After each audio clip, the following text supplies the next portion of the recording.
Hi, ladies. Welcome to a brand new episode of the Femalepreneur Coach podcast. I am your host, Rebecca Barr, and I am so excited to be sharing with you a brand new mini series, which is a complete divine download that just came to me today off the back of a real kind of increase in the amount of inquiries and questions that I was being asked about in my DMs and also on my email and socials and things, off the back of a article that I did recently in the press, which was all around having, lots of different business interests, obviously having 5 children, and people were really curious about how I did it. A lot of people wanted to reach out and kind of pick my brains and have strategy sessions and all the things. But what I thought would be really valuable is if I actually recorded a mini series of videos, which is all around, what I would do if I had to start again, essentially, and if I was looking to replicate the success that I've had from scratch. So today's episode is all around money. So these are all of the things that I wish that I could go back and learn again, or know, hindsight's a wonderful thing. And if I'd known all of these things around money, how different things would be now. And then obviously, if you like today's episode, please make sure that you watch the other 3. So I've got another 3 coming. Make sure that you hit subscribe if you are watching on YouTube or even on my podcast. That would be fantastic if you're listening, because it really does help me then to support more women like you. So what I've essentially done is done a really beautiful journaling exercise today so that I could get really intentional about what is it that I actually want to deliver and what do I actually want to tell people if I could again. So the first thing that I wanted to say around money, so I've kind of got bullet points, I've got some notes, so there's not necessarily going to be a flow as such. It's like these are the things that are in my brain that you need to know around money as either a woman but also a woman in business. So I think the first main thing that you have to get really aware of as a woman, because bearing in mind we aren't taught about money or finances in school, is understanding that really it's all about creating wealth and not just increasing your income. That was something that I did not understand when I first started in business. It was all about the revenue coming in. I wasn't focused on what I was then doing with that money and how I was building actual stable wealth, that I could then pass down to generations and would allow me to sleep at night. I was only ever as good, and particularly when I came on in the online space where live launching was a thing, I was only ever as good as my last launch or the last month's sale. And what I want to kind of encourage you to do is, instead of just focusing solely on your business and the money that's coming in, it's about actually, how do I now use this money to maximize it and create more actual wealth, like actual wealth. Let's try and strive for that. So that's why I always say about women in business, it's got to be 7 figures, not 6, because at 6 figures, you're still kind of blocked in terms of, probably only a few kind of financial, like difficult points in life, a few unexpected bills, a few client refunds, a few like pinch points in the month, and you're still like back to square one. You're not really creating that wealth and that distance and that buffer, so that if you decide to take a month off, or if you get sick, God forbid you get sick, and you have to take time out of your business, or if you want to pivot in a different direction, you've got that financial buffer. I actually read somewhere that you needed to have at least like 3 months money in the bank before you could really be stable in business, so that if anything happens, that you're going to be fine for those 3 months. And that is really, really true, because I remember back to COVID times, there were so many people that were literally screwed from day one because they didn't have any financial buffer. And I very much vowed at that point that that would never be me. I had money in the bank, I was good for a little bit, and then obviously managed to figure things out. But try and strive to have that buffer, that 10k buffer or whatever it is for you, in the bank, so that you're never like reliant on 1 month's money.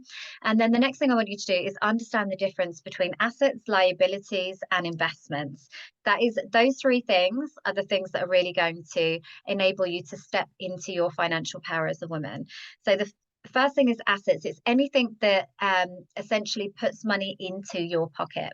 So a lot of us feel like our house is an asset, and it will be eventually over time if you are doing renovation works and you're increasing its value. But your family home otherwise is actually a liability, because it's costing you money every month. So it's about being really discerning with where you're putting money and understanding that the goal needs to be building assets. So building things that will essentially put money into your pocket every month, whether you are working or not. So that would be through things like rental properties, rent to rents, um, investment portfolios. It could be things that are likely to increase in value. So things like paintings, art, it could be anything really, but just something that is either going to give you a recurring revenue every month. So it could be adding passive income to your business through self-study, something that you have, building funnels, having a really robust email marketing system is an asset in your business. So it's identifying what is actually bringing me money. Am I lying about the things that I'm considering as an asset, i.e. a car is not an asset? As much as you might own it and it's great, it appreciates in value all the time. And a liability is something that's actually costing you money. And then the final thing is the investment. So an investment is something that you may have to pay money for, but actually it's going to give you a return on that investment at some point. So this could be mentoring, it could be building a team, it could be investing into ads where you're having to pay up front. And then obviously you will get, hopefully, the return. That could be an investment. It could be things like even in your home, like investing in home renovations. If you're not a business owner, it's about understanding like what is actually an investment. A coach is an investment to me because you don't know what you don't know. And if you've got somebody that is looking over your shoulder, like second eyes on your business, holding up the blind spots, seeing where you're holding yourself back, and then you become a better person or much more highly functioning and productive on the other side of that, that was an investment. Whether there is a tangible outcome and a metric and IRI on it or not, it's still an investment, and that's going to give you back dividends. I think the thing with coaching is that it will pay you now and in the future. Once you've learned something, you can't unlearn it unless you intentionally want to unlearn bad habits. The next thing is, if you are just somebody who is wanting to like transform your relationship with money right now, the first step you need to do is to really take stock of your current situation. So this is literally me distilling everything down with money mindset. I won't go into any of the reasons as to why. If you want to join me inside my Millionaire Mindset Bootcamp, that will explain all of these steps in a lot more detail. It will give you more practical things that you can work through. It will tell you why. It will give you everything. I'll put the link in the show notes so that you can go over there and have a look if you're looking at taking this journey one step further. But for just like top line right now, that's going to help you. Take stock of where you are. This is the good, the bad, the ugly. Really get into the detail of your finances. Get your bank statements out. Like, let's have honest, confronting conversations about where our money is currently going. I did this exercise, thank you, Susie Orman, for like 2 years. I did a 2-year exercise once just to really get an understanding, because I had this sense that I am lying right now about what it actually costs to be me. And I'm the most organized person. I have spreadsheets on spreadsheets. I love it. I love the detail. I love to have that element of being able to control. And money is a game. I love the numbers on the spreadsheet. Like, I'm very neutral to it. It's exciting. I love the satisfaction of having a spreadsheet and ticking things off and all the things. So for me, what I realized though was when I did the exercise, month on month, it's like, yeah, that's about how much, that's about how much. But actually, when I looked at it as a bigger picture, like over a year, and I identified all the places that I'd spent money over that year, it was actually costing me a lot more than I was realizing to have such a large family, to live in London, to basically live my life essentially. So the next step is all around, once you've got that information. So this isn't about being a bitch to yourself and like any sort of judgment or shame around where your money has gone. This is just valuable information. I always say approach every aspect of your life with a sense of curiosity, not a sense of judgment. It's the same with your business. If something isn't working for you, rather than internalizing and making yourself bad or wrong for that, it's a problem that's just waiting to be fixed. So it's like, okay, so with all of this data, all of this evidence that I now have at my disposal, what is it, or where is it that I'm spending money that actually doesn't need to be spent? So it's identifying those money leaks. And it's the same with money. It's the same with energy. It's the same with time. It's where am I actually doing the damn thing that doesn't need to be done? So this isn't about stripping joy out of your life, because if actually you really enjoy going to the gym, even though you could do it at home and it would cost you nothing, go to the gym if that really does light you up. If it's having a Netflix subscription, And yes, you could cut that as an expense, but actually, if you really enjoy it and you really value it, and you really, when you're on Netflix, it's a great, kind of uplifting moment for you and it feels really sacred, then do it. That's a great return on investment. Um, but equally, if there's subscriptions in there that you're not actually using, or you're paying so much for like takeaways you don't even like you're not even appreciating it, you don't value it, it doesn't feel good, doesn't make your body feel good, and the food isn't that great, but it's just convenience, then that is obviously a money drain that can easily be like, actually, if you were more organized, if you planned a little bit more, if you did online food shops, this is something that could actually be taken out, then absolutely look at those opportunities. The next thing is obviously around and then obviously we need to forgive that. So we need to, in order to welcome in new abundance, we've got to create space for it. So if there's any shame, guilt, bad feeling around money, and anywhere where this money's gone, that if it's a debt that you're paying for that doesn't feel good, maybe it's for something that you don't even have anymore, then you have to do that forgiveness work around it, because we need to energetically draw a line on the past and create our new future. And instead, rather than focusing on the things that we don't have or we don't want, i.e. debt, then we need to change our focus to the things that we do want, which is more income. So then it's about getting clarity on what is the goal that you actually need to live your dream life, because sometimes it's not even as much as you think. I always get my clients to do this exercise when I work with them, and when I'm like, what is the dream, what is the goal, what represents freedom to you, financial freedom, typically, because that's ultimately what we're striving for, right? Numbers are just numbers, money's just money. What we're actually craving is that feeling of being empowered, of having the freedom to spend money where we want and not where we don't want, not working jobs that we don't want to work in. That's what we're ultimately striving for. When they've actually done the work, and like, if it's, I want to send my kids to private school, okay, how much does that cost? How much would that equate to monthly that you would actually need to bring in on top of what you're currently earning? Typically, it's not as much as you think.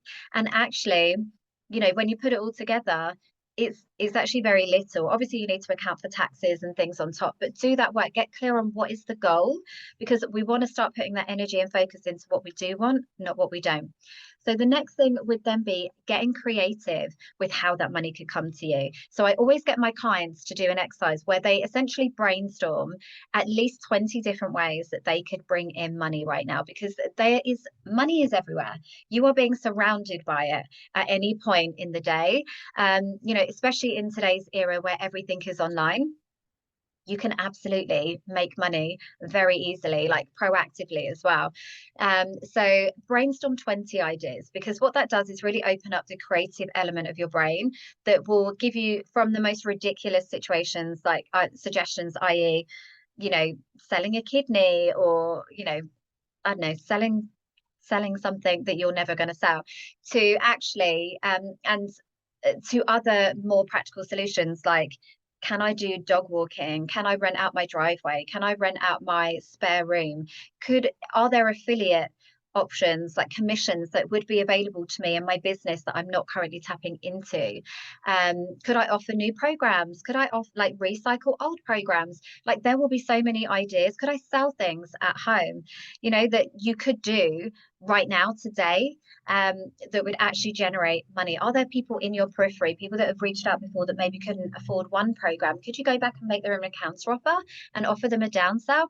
You won't know, because you're so busy managing being broke, or managing workarounds and all of these things where, a workaround for something that you ultimately want, you're putting your energy all into the places of the things that you don't want, rather than, because there's a lot of energy, not living your dream life.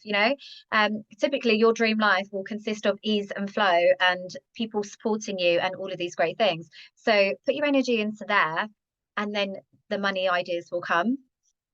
Then it's around tracking everything that comes to you. So a lot of the time, again, when I do this work with my clients, they have more money than they realize. They're just not being intentional about where it's going.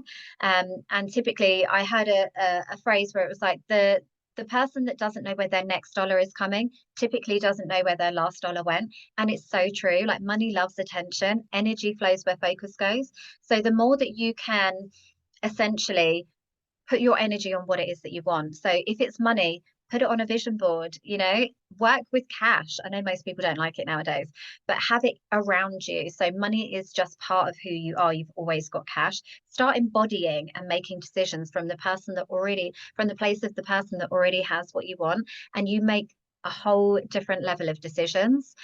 You'll stop looking for those quick wins, and you'll start thinking about the long term and those longer term returns on investments.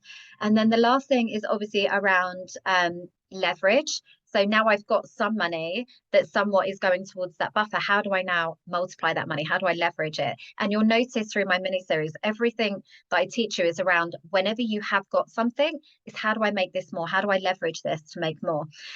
So this could be around then investing a proportion of that money into building an investment portfolio, whether it's property, whether it's stocks and shares, whether it's really high interest savings accounts, whether it is investing in other businesses and other things that could then, and assets that could then become an income generating asset to you. Let's start finding those smart ways rather than just putting it in a bank account and expecting it to accrue interest. Let's start becoming more financially literate, take bolder moves, take bolder action, be braver with your money, because that's how you really start then creating that wealth. That would be the next thing, is around take the responsibility that you need to educate yourself financially. You are not going to get it from anybody else. Nobody's going to tap you on the shoulder and be like, hey, have you thought about this thing? Unless they're trying to sell you something, they're not going to. So it's for you to go out and find these opportunities and to make sure that you're making the best possible decisions for you. The next thing that I would say is then around, if you are a business owner, it is about making sure that you are putting a profit first approach into your business, i.e. I've been in the cycle when I was in business first of all, that literally I was always taught that it was whatever sales come in minus your expenses, that is what you have left as your profit. So therefore my wages were always last, which left me in a position where I was constantly hustling within my business. I never was able to then grow my own personal wealth because I was only ever as good as the business income. So what I would love for you to do, if anybody hasn't read it, read the book Profit First by Mike Michalowicz. He is amazing, and it completely changed the game for me. It gives you self-permission to operate within a pot that is actually sustainable. So decide what it is that you want to take from your business. Whatever your sales come in, consistently, predictably, reliably, decide what it is that you want to then take for you and your family and your life, because your business has to serve you and not the other way around. And then it is about sales minus profit leaves you with whatever is left over, and that is what you use for your operating costs for your business. This will help you to make really smart decisions about where to invest money when you are ready to make investments and when you are stretching and taking yourself too far. I'm a manifesting generator. I am an all-in kind of girl. I've absolutely invested many times before I am ready, and 90% of the time it works out. Sometimes it doesn't, and you need to be able to manage that risk and know that you're not leaving yourself and your family exposed when you then invest more than you can actually afford to lose, essentially. And it's all about that kind of risk analysis. And as women, we are more risk averse, which inevitably inhibits our ability to grow our business, because we almost go too on the side of caution, where we don't want to invest in support, we don't want to invest in a team, we don't want to invest in adverts or marketing or anything that's really going to 10x our business, because we're trying to be too conservative and we're focused on surviving as opposed to growing and thriving. So that's what I would love for you to do, is to, first of all, as a business owner, absolutely from day one, start segmenting out your money and operate a profit first business model. So then I would say cash flow has to be your number one priority as a business, because it is really hard to manage and survive as a small business owner. So you need to make sure that you are managing your payments coming in and your payments coming out, so you've always got that buffer in your business. That has to be your number one priority, and is building that buffer up within your business part, so that you're never not paying your bills and you're never not waiting on another person for your survival and being able to feed your kids and all the things. The next thing is obviously being really proactive about seeing what is support available, what support and grants and loans and investor financing and all the things is available to you. I definitely didn't even know about any of this when I started business. My first business, I actually had to sell my house and had to pay for my business upfront with cash because I didn't even know that there was investor financing or anything else that would have been available to me. And a lot of women start their businesses from a place of a side hustle or a hobby or from necessity. So they're not thinking about how do I then scale this business and grow an empire. They're just thinking, I need some money. I can monetize this. Let's do the thing. So they're leaving money on the table because as soon as you decide that you're going into business, that really is your opportunity to start treating it like a business and not a hobby. It's understanding that you have economic power as a business owner. So therefore, you are also eligible for support and investment that will help you to grow quicker. So make sure that you are doing that. And then I think the final thing is obviously making sure that you are always reinvesting into your business and always leaving a pot of money available to continue to scale and grow your business. This could be for things like a coach. It could be a marketing budget. It could be to invest in a mastermind to make sure that you're growing your networks and you're ensuring that you have access to a community that can support you in collaborations and grow your audience. It could be growing a team. It could be investing in like stock, items, like all the things.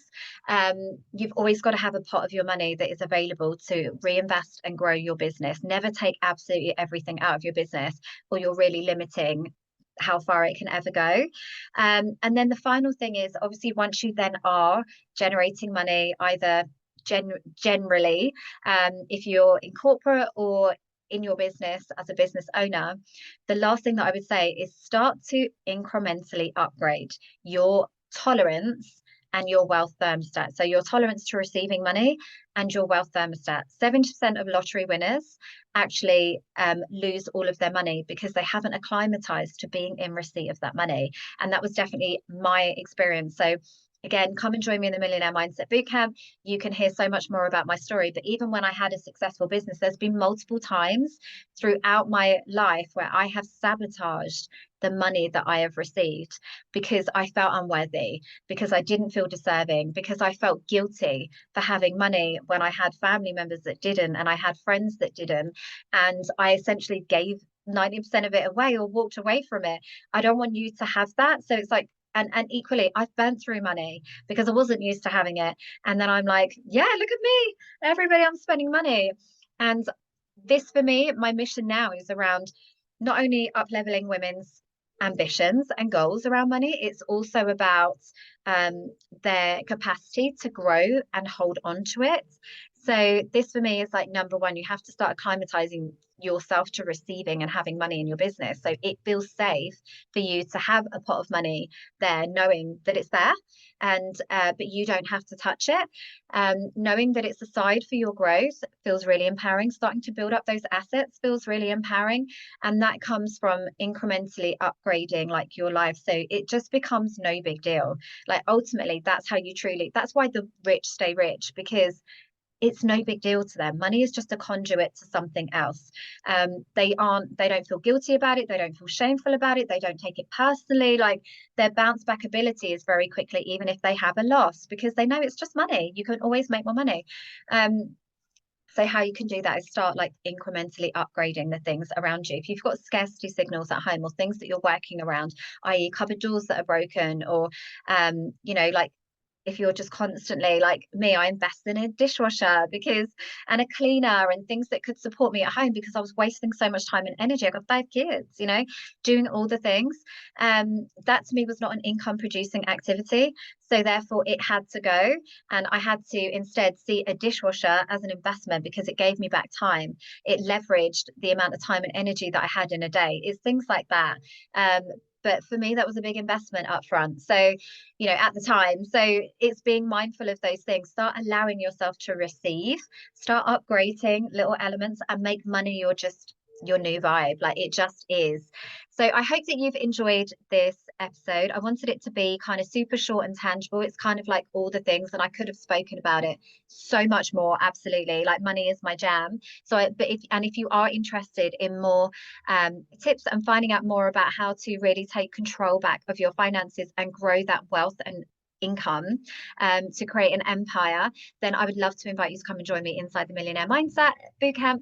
Otherwise, please look out for my next video tomorrow, and let me know in the comments below what you will be doing off the back of this video or episode. What are your key takeaways? Let me know.